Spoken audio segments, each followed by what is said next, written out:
If we don't expand our imagination, justification for being what it was.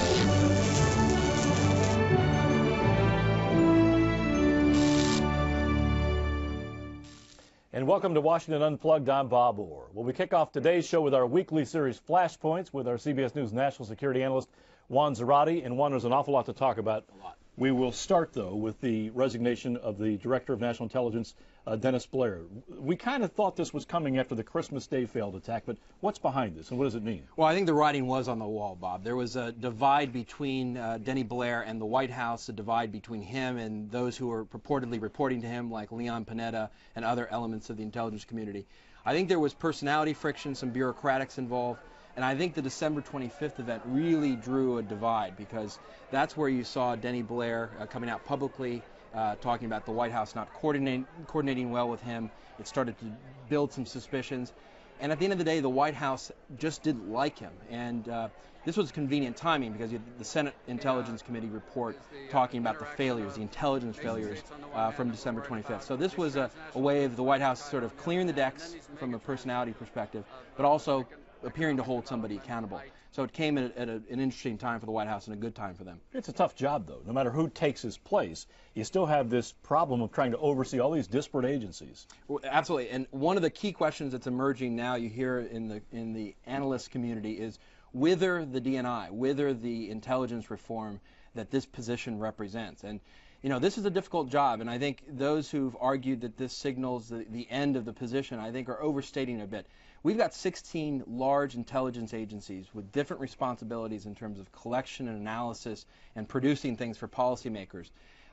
That's got to get coordinated somehow. And the 9/11 Commission pointed out the CIA director, which was responsible for this before 9/11, just wasn't doing the job, couldn't do the job, given the role that he has as CIA director. So somebody has to coordinate all of these elements, which are huge elements, over 100,000 people, over a $50 billion budget.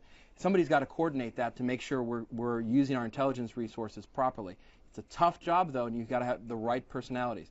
The other thing I would note, Bob, is this comes at a difficult time in terms of national security. We've got Iran, North Korea, Afghan, PAC border region, problems in Iraq, terrorism problems coming from diverse sources. So the White House has to move quickly here to get somebody in place, because there are a lot of problems on the horizon that we've got to deal with. All right, you just ticked off one of the problems, Iran and nukes. Are we going to have sanctions? How tough are they going to be? And Iran's kind of playing a game here, too, saying if you go with sanctions, we're going to forget about sending some of this stuff out of the country. Yeah, this is a little bit of three-dimensional chess matched with jiu-jitsu diplomatically. I think what you saw the U.S. try to do this week was to signal that we're still on the path to pressuring Iran so that they aren't able to pursue nuclear enrichment. The problem with the deal that was made between Brazil, Turkey, and Iran is the fact that it doesn't do anything really to stop the Iranians from enriching. It goes back to the original offer made back in October, which was really a confidence-building measure. And the Brazilians, for example, have held this out as some great diplomatic victory. And I think the Americans, Europeans were very frustrated with this, because it really muddied the waters, didn't get to the substance of our concerns about a potential nuclear program in Iran, and it created a third kind of leverage in terms of diplomacy, where everything had been driven by the U.S. and some of the European powers, and now you had the Brazilians and the Turks getting involved. Kind of a PR move of sorts by Iran. It is. Clearly, the Iranians are smart. People need to remember that. The Persian Empire once existed. And these people know how to negotiate. They know how to mix things up. And I think, unfortunately, our administration has gotten us into a bit of a box here. We've gotten into a tangling over sanctions and what's going to come out of the UN, instead of focusing on the substance. And the substance has gotten muddied, especially after the revelation in Qum, where it was revealed they had the secret site. I mean, this was, in some ways, they had been caught red-handed diplomatically. And we weren't able to convert that into tougher sanctions or tougher international measures. Now we're caught in this diplomatic jiu-jitsu, and we're going to have to see what comes out of the UN. I'm not all that hopeful that China and Russia, at the end of the day, are going to agree to the kinds of tough measures we need to get Iran to reconsider their nuclear program. Quick follow on Russia. Russia's on board with sanctions, but at the same time, they're still going to send some missiles? Explain that. Well, this is the problem you always have, and the quandary with the Russians. The Russians play a little bit of both sides of the game. They're willing to go along internationally when the momentum's there, when it seems they have to be a legitimate player, and so they're willing to go along with softer sanctions. On the other hand, they still have their own interests at play, and so they've got their economic interests, they've got their defense industry interests. They export, for example, defense systems to places like Syria and North Korea and Iran, and so that's problematic. And so they play both sides of the game, as does China. Okay, the Korean Peninsula. This conflict's been going on now since the 50s. Now we have another flashpoint because the South Koreans say they have evidence that it was a North Korean torpedo, if I'm right, Yep, that took down that ship. So what happens from here? Are these countries on the verge of fighting here? Well, just at one point, we talked about this in the Flashpoints with Bob Schieffer about a month ago. I said we've got to watch this very carefully because this could bring us to the brink of conflict. But the problem here is you've got an act of war, the firing of a torpedo by the North Koreans, sinking of a ship, yeah, and the killing of almost 50 South Korean sailors. At the same time, the responsible countries, South Korea, the U.S., Japan, don't want to go to war.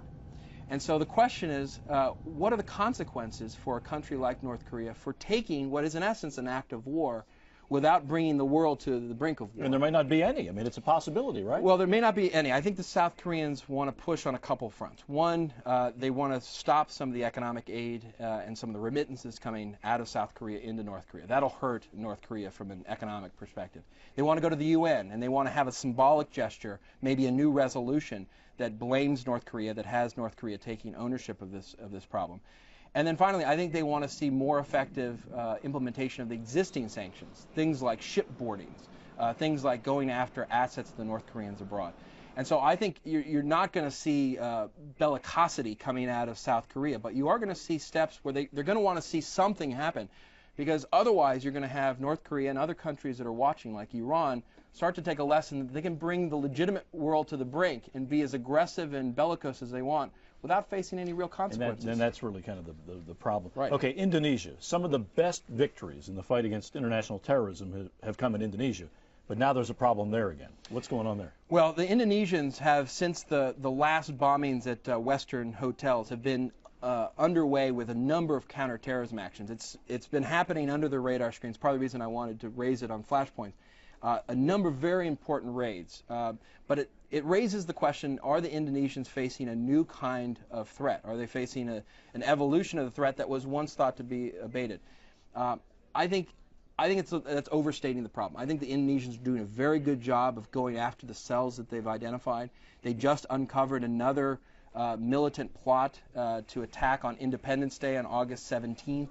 To try to overturn the government. So the threats are real, but the Indonesians are doing a good job of disrupting it, which goes to show that countries that are capacitated, have the will, can actually take care of some of these problems on their own. And they've taken out some of the top terror operatives there in recent months. Yeah, Dulmatin, Nurdin Top, some of the big guys that they've been looking for, they've gotten. Okay, now this is maybe a little bit odd. We normally talk about terrorists and things like that, but you also had a point you wanted to make about the new Miss USA? That's right. Is that right? Yeah, no, absolutely. Okay. Part of us, we want to end on a light note because we're always talking about something very this hasn't been all cheery pessimistic, yet, right? And the story of Rima Faki is a great one, a great American success story, the first Arab Muslim American woman to win the Miss USA title. The reason it matters in the context of national security is a couple things. One, we've been at a point where the American Muslim community has felt a little bit besieged with all these terrorism cases involving American Muslims, from the Times Square bomber to the Major Hassan case, to the Northern Virginia individuals who went to Pakistan to try to fight, to the Somali Americans who've gone to fight in East Africa. There's been kind of an onslaught of very negative messaging and negative feelings in the community about the image of American Muslims, not only in the U.S. but abroad. And this really breaks with it. It breaks with it in a very dramatic and sexy way. And in a way that really gives the community a sense of pride, actually.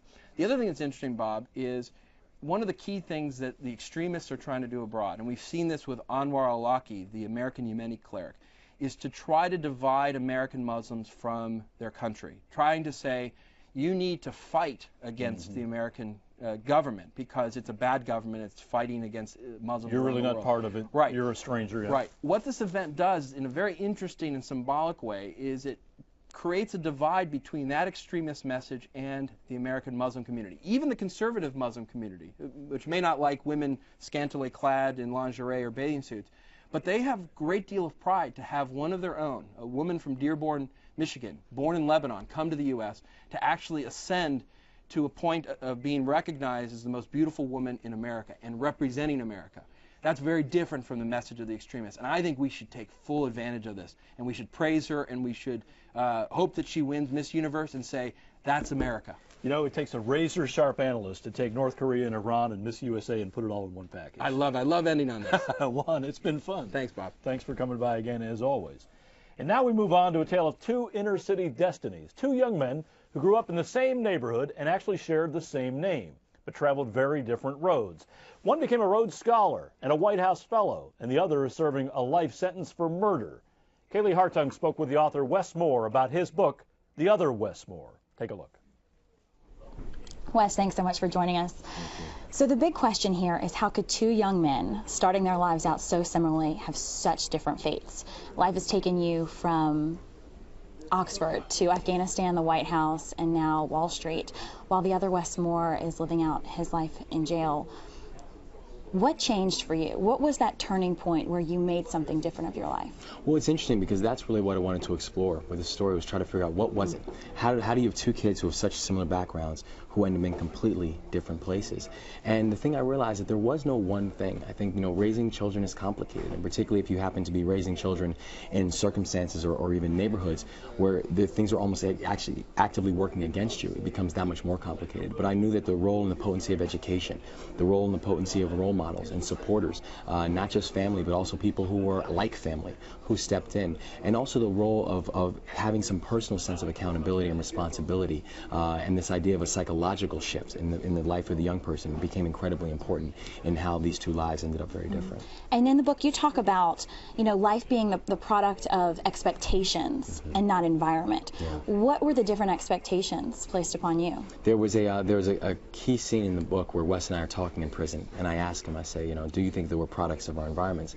And he looks back at me and he says, actually, I think we're products of our expectations. And I think what he meant by that was, he said, if the expectation is that you'll finish high school or finish college and become a productive member of society, then that's what you'll do. But if the expectation is that for you or your neighborhood, that you'll probably won't finish and you'll probably end up in a juvenile justice system or in and out of facilities your whole life, then that's probably what you'll end up doing too. I think what was interesting is that the expectations that were externally placed on us became the expectations that we had upon ourselves. And so once I started feeling that people had high expectations of me and they wanted me to do more and be more, then that's something I took personally, and I think that's really what guided the decisions that I made. And who was it for you? Who was placing those expectations? There were so many. I had to start with my mother. My mother was my stalwart supporter, and even when I wasn't doing a whole lot to deserve it, she was always there for me. But I think my grandparents, aunts and uncles, friends and just role models and mentors, they all created this mosaic of expectations that I think really helped me and guided me along the right path. Versus if in the case of the other Wes, I think that what he had were a lot of people around him who didn't have not only that level of expectations, but also were guiding him down along the wrong path, particularly when you think about his older brother. And that's where I think you started seeing these roads diverge. And now you're trying to be a role model yourself for young men. Tell me a little bit about what you're doing. Well, one thing I wanted to be clear is that I don't want this book to be something that people just pick it up and throw off to the side. I want this book to be a larger call to action, because this book is about so much more than just these two boys, and it's about so much more than one neighborhood or one group. It's about all of us, the choices we make, the decisions we make. So in addition to partnering with over 200 organizations that are actually in the back of the book that I list who are on the ground doing the work, a significant portion of proceeds are going to two organizations. One is an organization called City Year, which helps give kids a year of public service, and also another nonprofit called the U.S. Dream Academy, which supports children of the incarcerated. So now, even though you and the other Wes Moore grew up just blocks from each other, you didn't know him during your childhood. When did you come to know him? I first learned about the other Wes Moore when I was actually in South Africa. I was on a study abroad program while a student at Johns Hopkins. And my mother and I were on the phone, and she said, I've got something crazy to tell you. She said, there are wanted posters all over your neighborhood for a man wanted in the connection of the tragic murder of a police officer. And his name is Wes Moore. And that was how I first learned about the Other Wes Moore. And then as I got back home and I read the whole series of articles that were being done about this terribly tragic crime, I learned that we had so much more in common than just our name. The fact that we had, were living in the same neighborhood, the fact that we were around the same age, we both were living in single-parent households, we both had academic and disciplinary troubles growing up, and that's what really explored me and made me want to explore this and really haunted me, because I wanted to know what happened, and that's why I decided to reach out to him. And when you reached out to him, were you surprised that he responded? I was. I really was not expecting him to reach back at all. And then a month later, I get this note from Jessup Correctional Institution, and really what struck me was actually his level of transparency in the first letter, and also just as I was reading the letter, I realized Wes is not a dumb guy by any stretch, and that's what really made me want to explore this even deeper, because I began to understand that there's a larger truth to be understood in his story. And are you two keeping in touch now? We have still been in touch. I mean, I didn't go into this process to say that, I didn't meet Wes to write a book, so I've always said that, now that I'm done writing the book, it's not like I'll just stop being in touch with him, but I know I've grown because of this process, and I've learned more about myself and my life, and I have no idea what the future is going to hold in terms of our relationship, but I know that I've grown significantly, and I feel like this book is a contribution. Well, the book is The Other Wes Moore. Thank you so much, Wes. I really appreciate it. I appreciate it. Thank you. And finally today, famed scientist Jane Goodall and musician Dave Matthews were in Washington this week to celebrate the 50th anniversary of Goodall's pioneering research and vision for the future. We caught up with the duo and got their take on protecting the environment and the problems with our leaders in power. I think that if we could all follow in the footsteps and listen carefully to what Dr. Goodall says, I think this planet has a far better chance of surviving and being a good home for all of us and the rest of the creatures on it. This day, with Dave and his concert this evening, is something we talked about. Not the first time. The first time we met was Live Earth. Al Gore's Live Earth. It was terrifying for me, although not for you. You played before audiences that big in your concerts, but I've never spoken to a whole huge amphitheater, whatever you want to call it. 60,000 people. It was terrifying. You were fantastic. Our program for youth, Roots and Shoots, is now in 120 countries. We have about 15,000 active groups. They are composed of preschoolers right through university, more and more adults forming groups. Let's see, about 15,000 active groups, and a group can be a whole school. And every group is choosing 3 projects to make this world a better place. One to help people, one to help animals, one to help the environment, with a theme of let's learn to live in peace and harmony between each other and between us and nature. I think we need to think about the spaces that are being destroyed, and we need to think about the fact that natural salmon are being wiped out. We need to think about the fact that the chimpanzees are really right now on a collision course with extinction, and we need to think about our oceans. We need to think about our wild spaces all over the planet, because everywhere it's one. The natural world doesn't care about us. It just wants to balance itself, and if we make it impossible to balance, then it will shake us off and shake itself apart without thought, with great indifference. And no God will drop out of the sky and save us, because why would God, even if God was watching, come and save us? Destroying his creation, why would he bother? Yeah, what's the point? I'm going to go make something else wonderful, or not exist, or whatever it is that I'm doing. I'm consistently disappointed by our leaders, the ones I root for and the ones that I root against. I think are consistently self-focused and much more than I'd like it to be the case in the hands and at the whim of big money and corporations. And maybe some are more eloquent or speak a language more similar to mine about how the world should be, but generally I can say almost without exception, politicians are a disappointment, because unfortunately they have a fear of the consequences of them speaking strong, true words against what the established power would like them to say. If you think of someone like FDR getting up and saying, I don't care what the banks think, I don't care what big money thinks, I'm glad that they hate me. Imagine if we had a leader that would stand up and say that, I don't care what they say, we have to change the way we deal with the world. And that's what we need to do. So to become a politician, well, first of all, I have a closet so full of skeletons that I'd hate to have that sort of exposure to the public and have to answer for it. I don't mind answering for it, not as a politician, but as a politician. There's nothing I can think of that's worse. But I think to corner our politicians into facing the truth is something that we can do without having to become one.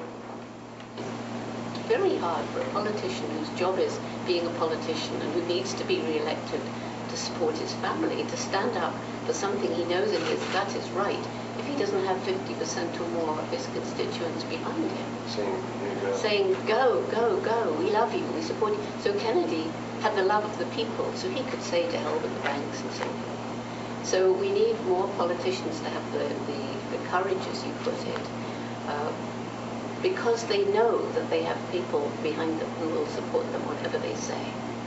Then they can stand up against this kind of thing. We just need everybody who can to encourage people to support their elected politicians and to criticize them when they do wrong. And Dave Matthews. Well, that's it today for Washington Unplugged. You can catch us here every weekday on CBSNews.com. I'm Bob Orr. Have a great weekend.